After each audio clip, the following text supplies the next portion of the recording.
How's it going, ladies and gentlemen? This is the Aaron Loves Wrestling Podcast, ALW, and I'm your host, Aaron Wrestling, and we're going to cover all things wrestling from Monday Night Raw to Friday Night SmackDown to Wednesday Night AEW Dynamite, and any breaking news that comes out. I will share a video, and we'll cover it and give my thoughts, and you can also give your thoughts in the comments below, and I will respond either in the comments or if it's something pretty big, any questions I will cover on another video. Like and subscribe and hit the bell notification button below to get notified of any future videos coming out. And tonight we're going to start off with Monday Night Raw heading into WrestleMania March 27, 2023. This is the first video of many, so let's get this thing going. This starts off with Miss TV with his guests Becky Lynch, Trish Stratus, and Alita. Becky Lynch and Alita are the women's tag team champions that they won a few weeks back, and they are going against Damage Control at WrestleMania. And this little opening to the show is a way to kick things off to get this rivalry going. And Miz asks Becky about his issues with Damage Control, him calling out Trish and Lita for help and for backup, and then Becky responds back that Miz has tiny balls. Here we got them tiny ball jokes again. Miz responds back that he has massive balls, and his wife will testify to that. And then Becky roasts Miz and says, well, considering she has a big many men, she may not know what big balls look like. So, here we go, the tiny balls, big balls joke again. I don't like it. I think it's ridiculous. It's stupid. But they went there. It was a pretty good roast. Becky talks about how she respects Lita and Trish, and talks about how she there's many people in the back that she doesn't get along with, but she called out two people that she respects because they paved the road for all women in wrestling, which is a true statement. Then Lita gets on the mic, starts talking about that they're not back up, or she's not back up, that she's the current women's tag team champion with Becky. And then out comes Bayley and Damage Control to interrupt Lita, Becky, and Trish. Bayley is a great heel son, a great heel promo here. She's talking about how this would have been a dream match with Trish and Lita, but it's not, because Trish and Lita are the past, they are the now or the future, whichever they're saying. And then it leads to a match with, this whole promo leads to a match with Becky versus Io Sky. Becky wins this match, and it was a great match. Io Sky, I think, needs to be separated from this group along with Bayley and Dakota Kai. They need to be in the singles division because they are great, and we need more top faces in the singles division.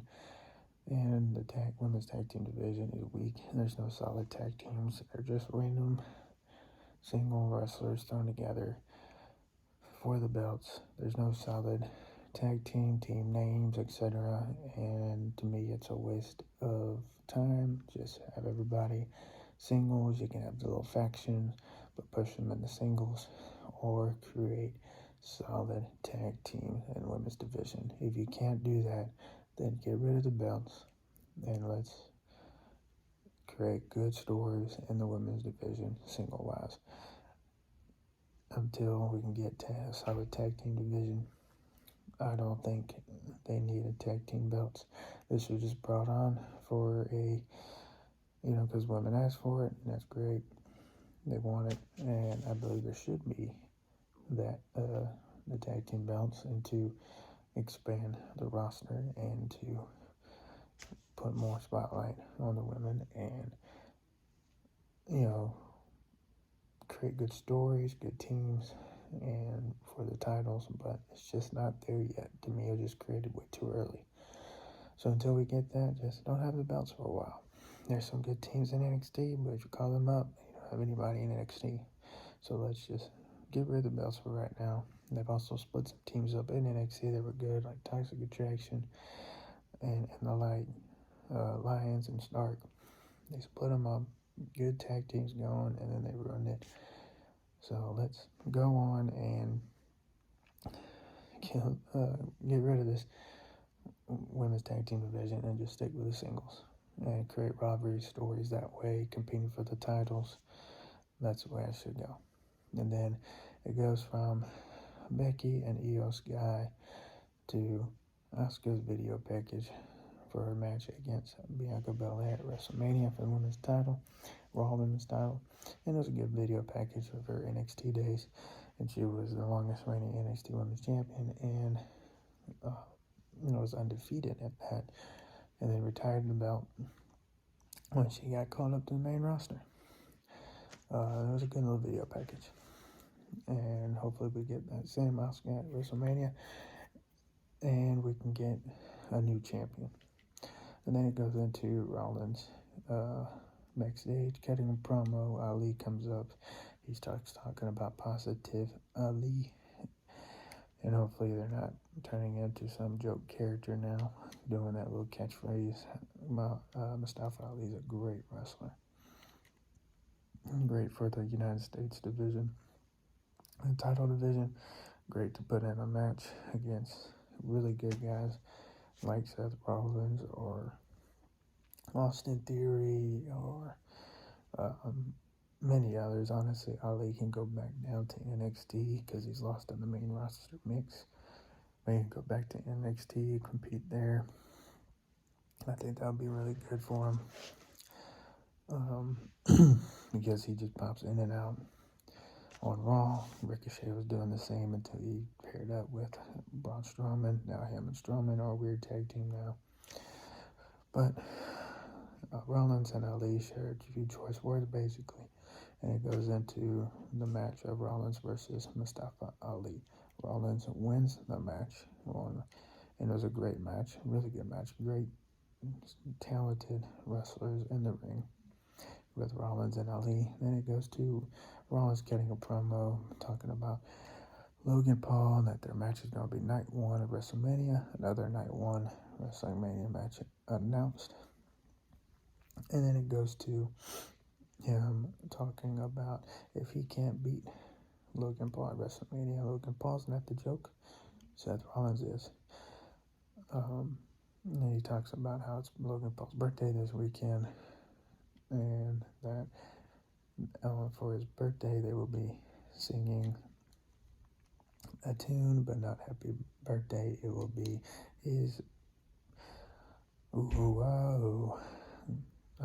theme music, and the crowd starts going. Seth Rollins ends this promo on a high note. No pun intended. Actually, it was pun intended. But he ends this, and this match, I think, at WrestleMania is going to be great. Logan Paul, in my opinion, is one of the greatest celebrity wrestlers to come in the business. Really puts it out there. His match against Roman Reigns was phenomenal at Crown Jewel. His return in the Royal Rumble was great, and his spot with Ricochet was amazing. And his match with The Miz, and then his tag team match with The Miz last year, but the match with The Miz was even better. Logan Paul is really good. Does he deserve titles? No. Good stories? Yes. Dream matchups? Yes. That would be great.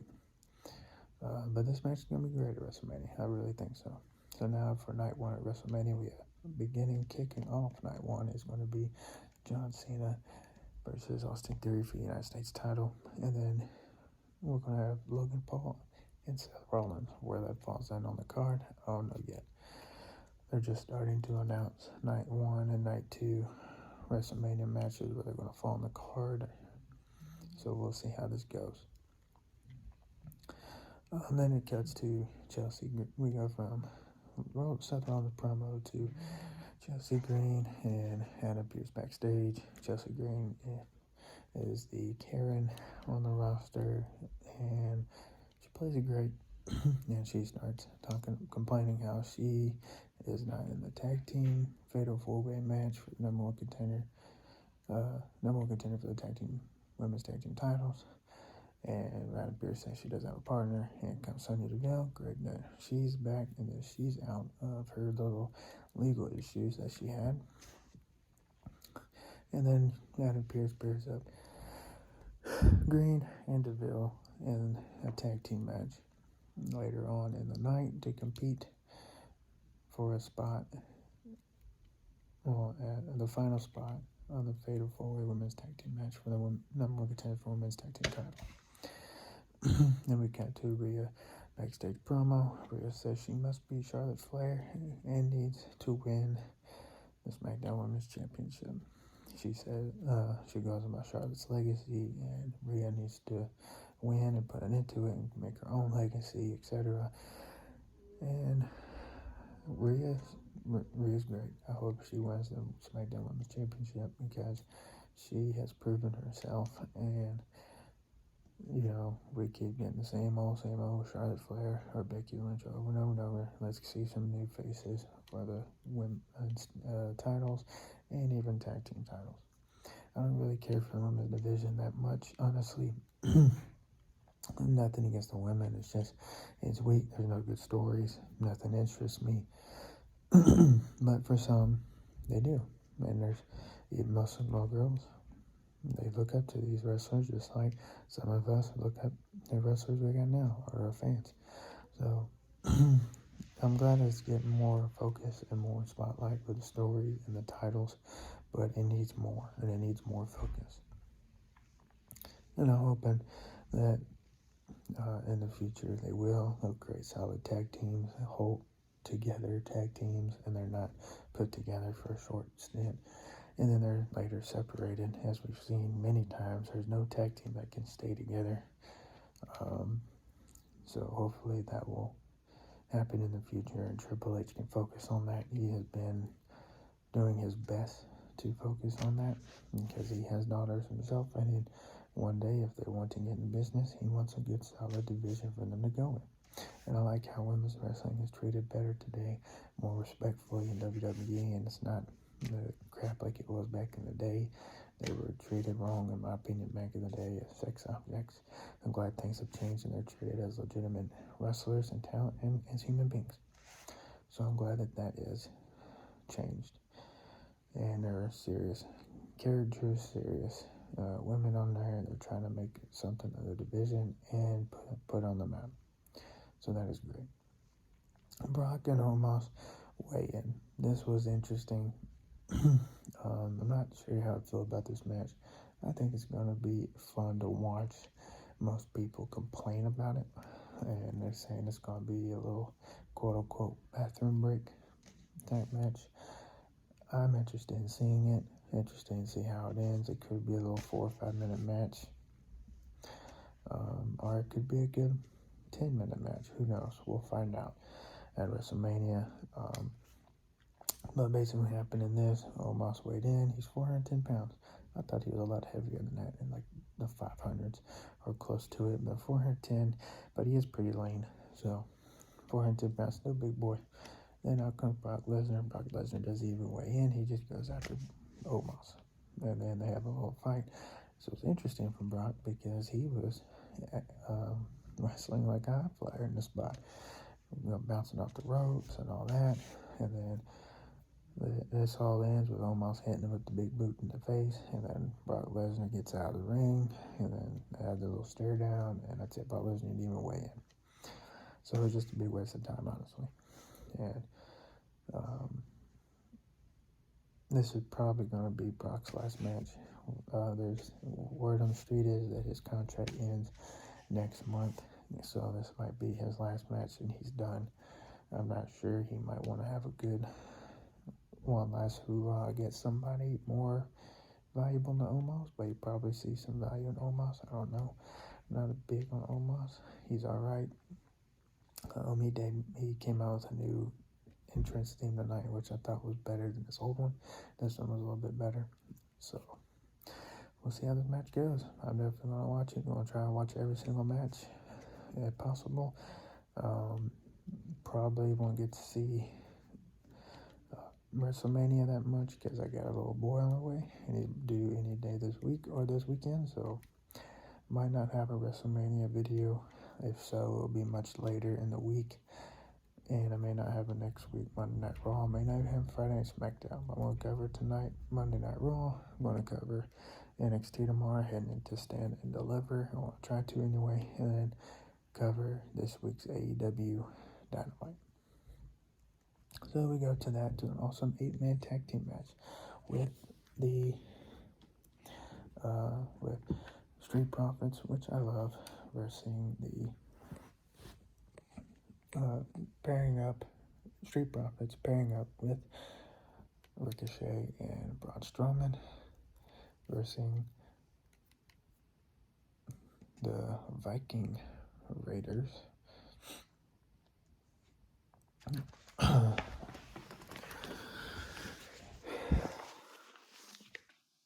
And it was a great match tonight. I enjoyed it, and I am excited for this the Fatal 4-Way match.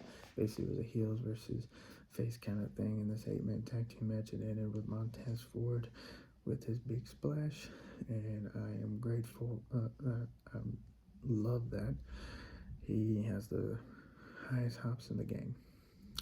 So it was Braun Strowman, Ricochet, and Street Profits versus Viking Raiders, and the other tag team in the Fatal 4-Way match. Drawing blank, forgot to write them down here in my notes, but it was an 8-man tag team match. It was really great. And then we go to the Goodfellas Bloodline spoof. Interesting little take here. I'm not sure if a lot of people caught this at the end, but at the end, Solo called Roman the funny tribal chief in this thing. Because Paul Heyman called Roman funny, and then Roman came out saying, "Oh, I'm a funny tribal chief to you," and he says, "Yeah," and Paul Heyman gets a little defensive and tries to backtrack, and then Roman, plays him off. But at the end of this whole thing, towards the end, Solo chimes in, all seriousness, says that Roman is a funny tribal chief. I'm curious if this is a seed planted that Roman is going, that Solo is going to turn on Roman this weekend at WrestleMania and cost him the undisputed titles. I'm wondering about that the bloodline will separate. The Usos and Solo maybe turn on Roman altogether. They get tired of them pushing around. Solo's losing the tag team titles, and then they team up with Solo, and then basically it is destroyed from within.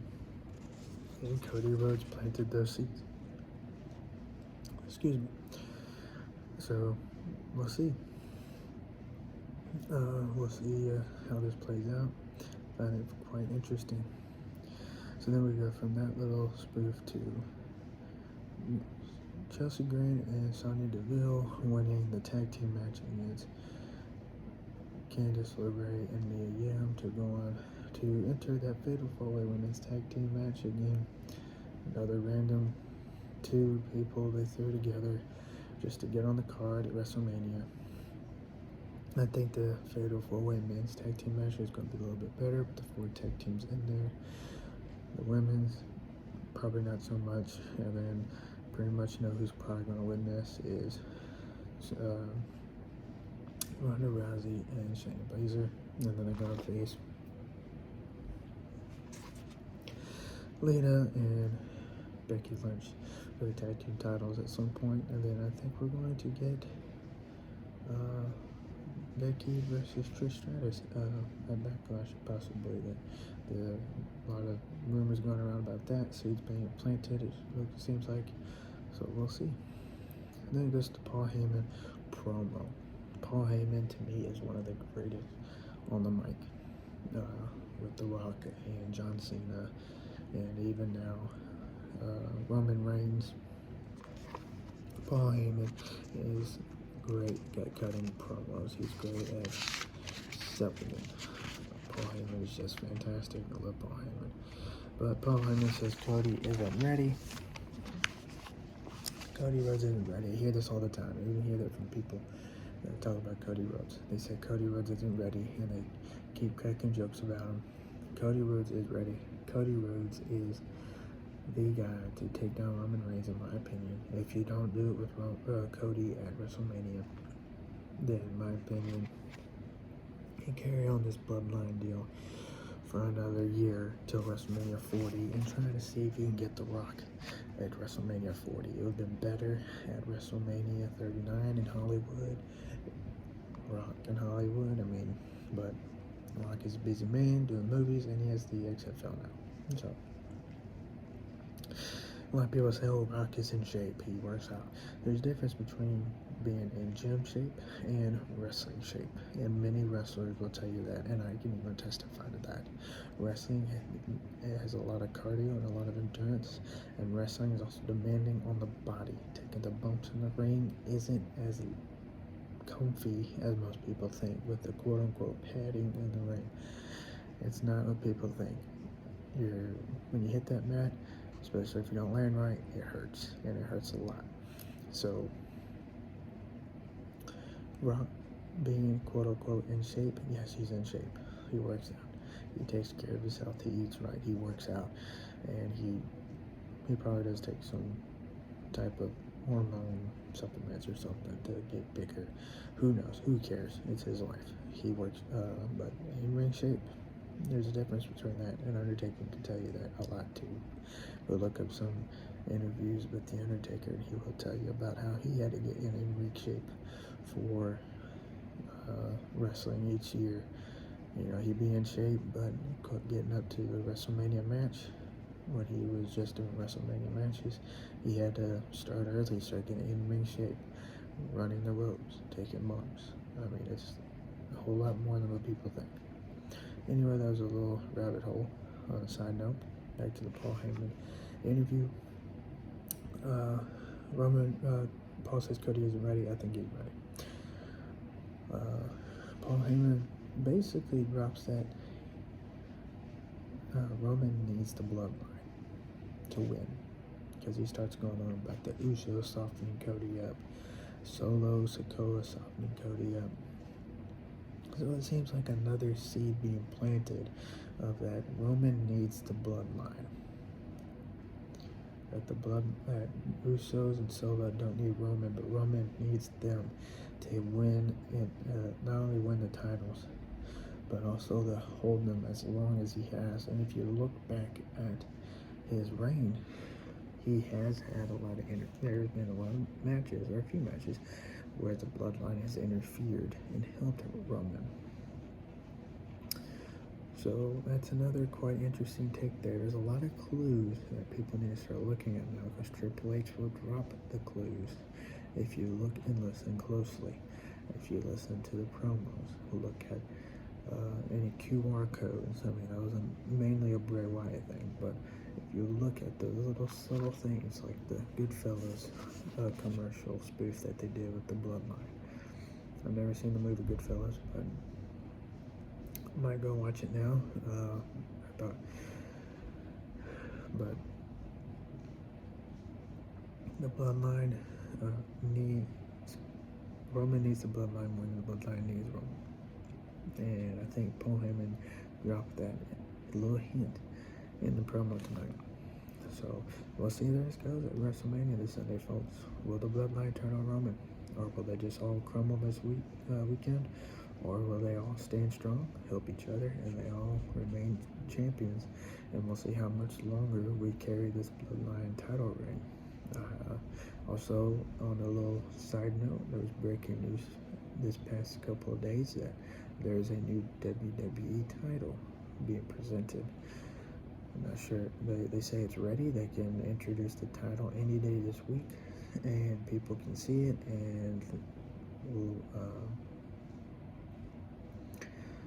and whether it be a new WWE title design or just a new title altogether. I've heard that Triple H does not like the Universal title. I agree. I don't like it either. The Universal title it's not a title to me. It looks like a child's toy belt, not a title belt. The red belt first, when it first came out, and then when it got carried over to SmackDown through the draft a few years ago, then it turned blue. I mean, it's just ridiculous. I don't like the title. Bring back the big gold World Heavyweight title belt. That was that and the gold wing, eagle wing WWF title belt was the best looking title belts that they've had in the company's history. So bring those back. Bring those back with a modern day twist to it. That's what I say. There's been many on that WWE video game custom designs of those titles, of old school titles with modern day twists, and they have been great. So I say we bring those back. Paul Heyman also says here in the promo that Roman went to Paul Heyman and asked Paul Heyman to help him. Says he's ready. He wants to be on top. So Paul did. He's the wise man. Roman stopped being the big dog, Paul Heyman said, and he became the tribal chief. So this whole thing was Paul Heyman. I think Paul Heyman's behind this whole storyline. I think Vince McMahon has had some kind of hand into it, but I think Paul Heyman is the one that started this whole thing, and wrote this thing out, and he still manages it today, along with Triple H. Maybe even Vince McMahon's hand is involved. We'll see. I'm interested to see how all this goes this weekend at WrestleMania. Will they end the Bloodline's title reign, or will they continue it? Because if they continue past WrestleMania, Roman will hit 1,000 days as Universal Champion. But then there's talk they might retire the belt. So they might retire it and just have the WWE title, or bring back the gold belt, or this new title that has been the rumor's been going around. So we go from that. So Paul Heyman also says that Cody cannot fill Dusty Rhodes' shoes. I disagree. I think Cody Rhodes has filled his shoes and overfilled his shoes. Cody Rhodes is great. Cody Rhodes has redone himself. He first started off in a great way with, he was a tag team partner of Hardcore Holly. He left that to go to Legacy. He teamed with Legacy with Ted DiBiase Jr. and Randy Orton for a good while. Then they turned on Randy, and then Legacy split up. And then Cody went to the Dashing Cody Rhodes, and he went to Stardust, and then he eventually left WWE because he hated doing the Stardust thing, and he was wanting to be the American Nightmare for a long time, according to sources. That Cody Rhodes had pitched this years ago. And then he left WWE, went to the independent scene, started the American Nightmare, and the rest is history. He even started AEW. He created AEW. And if it weren't for Cody Rhodes, AEW probably wouldn't exist today. So a lot of those fans that turned on Cody, you should be grateful Cody started AEW. But anyhow, and Paul Heyman ends the promo that Cody isn't ready. So we'll see how this all plays out at WrestleMania. I hope Cody wins. I really do. I would like to see him as WWE champion and have a good long reign. I really hope we see new title belts. And there's two ways I want to go with this. Either we get we get WWE World Heavyweight title belts, World Heavyweight or WWE title on their selected brands, and then we have a big draft after WrestleMania, the night after, a week after a draft. And then we have top titles for both shows. Or what I would like, and this is me personally, have new also WWE tag team belts, women title belt, no Raw and SmackDown Bull Cup anymore, just one champion, and that champion, as part of being a champion, can hop from show to show, from Raw to SmackDown. That is their championship, quote-unquote, privilege. As soon as they drop that belt to whoever, once they lose it, they lose that privilege, and they are to remain on their selected brand that they get selected in the draft. One champion, that's it, all the way down the line. WWE champion or WWE World Heavyweight Champion, whatever you call it. WWE Women's Champion, Intercontinental United States, and the Tag Team Champions and the WWE Women's Tag Team Champions. That's how I say it should be. That way, it makes the championship title more prestigious and valued. And you can create a lot of good stories with that. And also have stories going outside the title. You don't need a title to have a story. You don't need a title to have a big match. Is it great? Yeah. But when there's too many titles on the show, that's when it gets stale. So when you shorten that, and it's just one champion, then that's what makes it more valuable. So that's my take. One champion on that line. Raw and SmackDown draft. Selective brand have their own roster.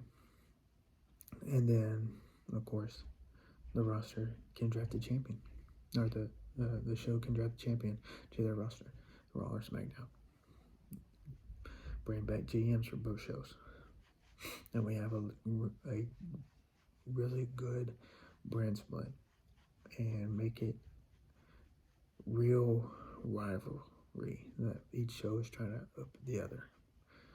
That would be great in my opinion, because it was really great when that happened back in the day with Paul Heyman and Eric Bischoff. They just made it seem more personal, more of my show is better than yours, back and forth. And then it went from Eric Bischoff to Stephanie McMahon. I think that could be brought back. That's where you can create some stories.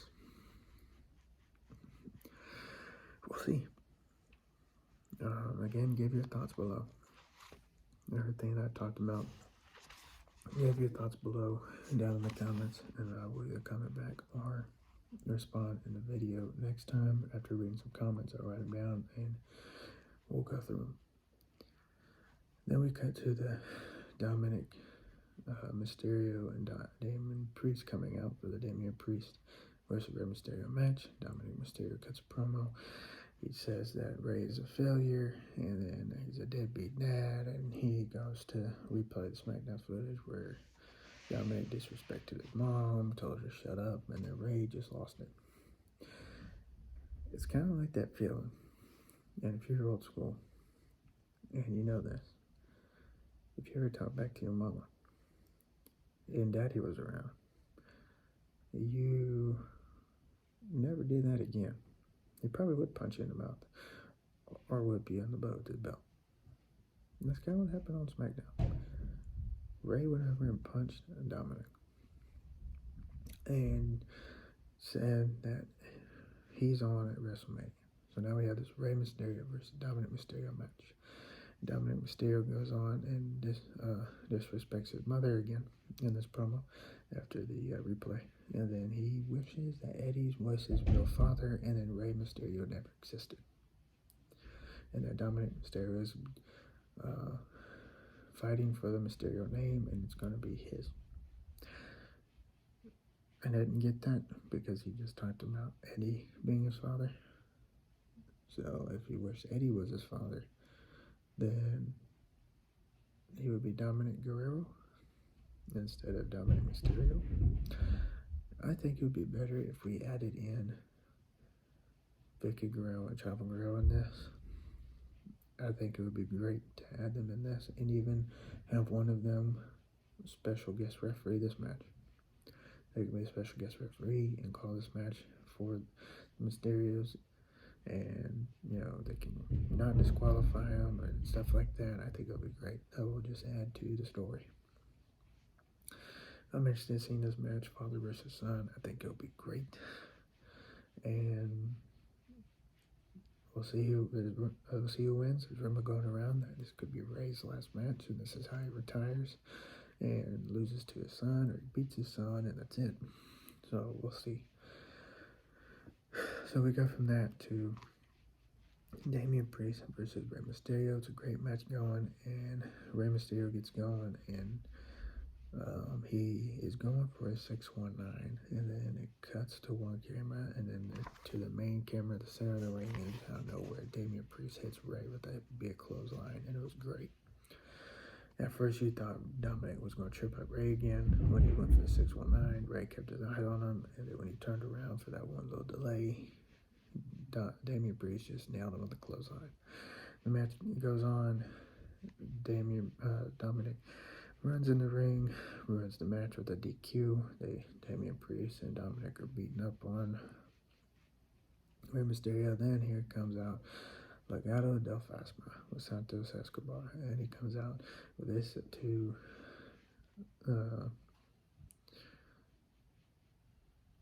two other guys in the group, and they come out and help Rey Mysterio fight and run off Damian Priest and Dominic Mysterio. This makes me wonder, will there be a little twist to it? Will we still get a one-on-one match?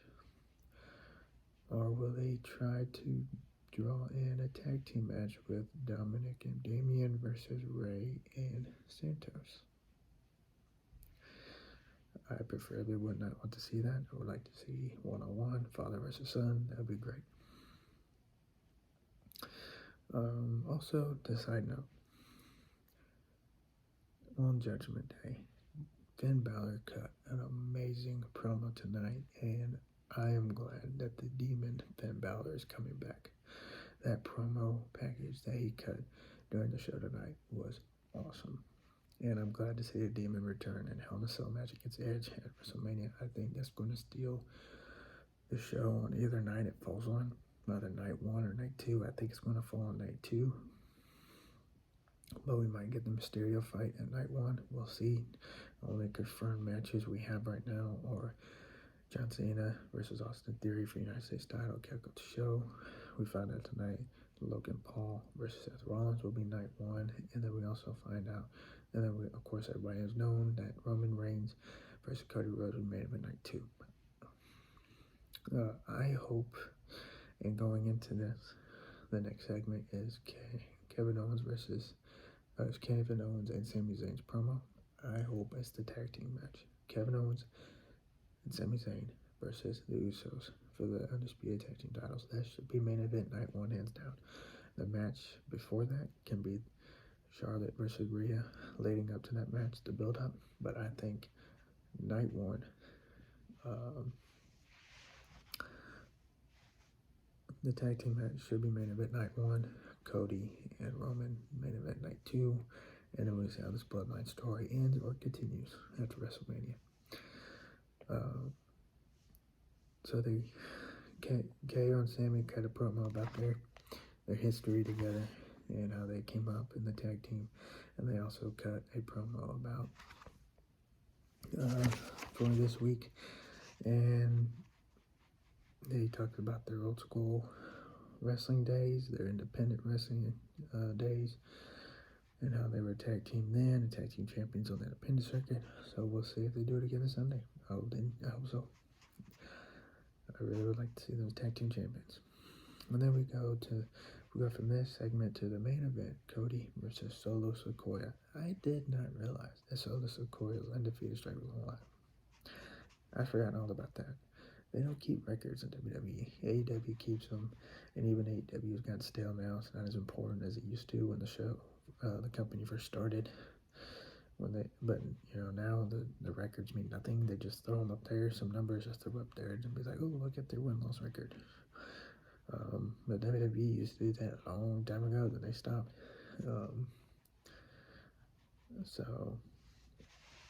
I did not realize that Solo Sikoa was undefeated so far, and he lost it tonight. Cody Rhodes defeated the undefeated streak, and Cody's cutter is like amazing. I love Cody's cutter. But we get this match to go back and forth. The Usos come out, distract Cody, and I hate the traditional, the theme music plays, and then the wrestler gets distracted and is like, oh, and then they get hit with a finisher or something, and then I just hate that. I think it's dumb. It's dumb in my opinion. But it's the traditional thing that we've seen forever, for years. So that would happen. Usos distracted Cody. Kevin Owens and Sami Zayn come out, and they kind of save the day. They attack the Usos, and then Cody Rhodes gains the upper hand against Solo, hits the Cody Cutter, then the Crossroads, and then that's the end of the match. Cody wins, ruins the undefeated streak. 1, 2, 3, and then it kind of goes to him staring down Paul Heyman. Okay, so Paul Heyman's words in the beginning of the show, and then that's how the show ends. This show was great. It was a good show leading up to WrestleMania. I think in some areas it could have been better. There's some spots where they didn't need it. Some seemed like some things were kind of like crammed in the show. Like one thing I didn't cover was Gunther's versus Dolph Ziggler's little squash match. Basically, there was really nothing to that. Dolph, gets the upper hand, hot start. Then Gunther comes back, hits him with a devastating chop. In my opinion, it was a good chop. Gunther gives out the greatest chops. Him and Sheamus in the company right now. And then Gunther wins, cuts his promo. He's going to beat Drew and Sheamus at WrestleMania. We'll see how this goes. I would like to see Gunther win and continue his reign and be the longest Intercontinental title streak. I think we need a new one. And for Gunther to have it, that would just be great. Because Gunther is a great Intercontinental champion. He makes the Intercontinental Championship. And that's how you know someone is special, when they make a title good. The title doesn't make them good. They make the title look good. And that's what Roman has done with the Universal title, and of course the WWE title now. So we will see who wins, Gunther, Drew, or Sheamus. I hope Gunther. If not Gunther, then Sheamus, and he wins the Continental title for the first time. But I'd like to see Gunther, and he carries on his long reign. So that is the show tonight, folks. Drop your comments. Drop what you think in the comments below. I will respond. And of course, hit the like button. Subscribe to this channel, because I'm going to try and get this going. I'm going to learn as I go and get better as I go with each episode.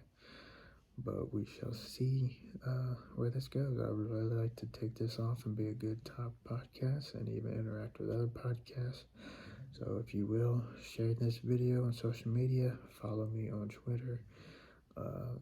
Follow me on the Facebook page as well. Subscribe here. Like the video.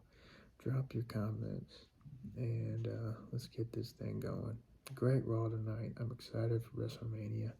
I hope the Bloodline gets taken down. Cody Rhodes wins and gets the championship that he deserves, his family deserves. I hope Owens and Zayn defeats the Usos. I hope Gunther wins. I'm kind of torn between Theory and Cena. I wouldn't mind seeing Cena win and have a title reign one more time, but I would like to see Theory win, and it kind of puts him over, because Austin Theory he keeps saying the now, but he is a future WWE. He's going to be a future main event player and a world champion. So I hope Theory wins. Don't really, I kind of hope Oscar wins, but I don't care if Belair wins. I want Rhea to win and not Charlotte. And I'm really excited for the Edge versus Finn Balor match. Logan Paul versus Seth is going to be great, but I think Edge versus Finn Balor is going to be awesome. There's even a rumor that Edge has got Gangrel to come back, and he's going to be in there. Man, I would just hope that they bring in Christian, and that we can have the Brood versus Judgment Day in WWE at least once before Edge retires. I think it'd just be fun. It would be great. But if not, You know, we're at least going to have fun with this at WrestleMania. The two Fatal 4-Way Tag Team matches I'm not very interested in. The Omos versus Brock I'm not too interested in. I'm going to watch it and see how it goes. But I'm not too interested in either of those. The six-woman tag team match between Damage Control and Trish, Lady and Becky, I'm not very interested in. But we'll see. I'm excited for WrestleMania this week. I'm excited for NXT Stand Deliver. Also, I got my son coming this week. He's going to be born, so he might be a WrestleMania baby. We'll see. But that's the show, folks. Again, this is ALW Podcast, Aaron Loves Wrestling, and I am Aaron Wrestling. And we will sign off. Again, subscribe, hit the like button, and share this video social media wide. Deuces.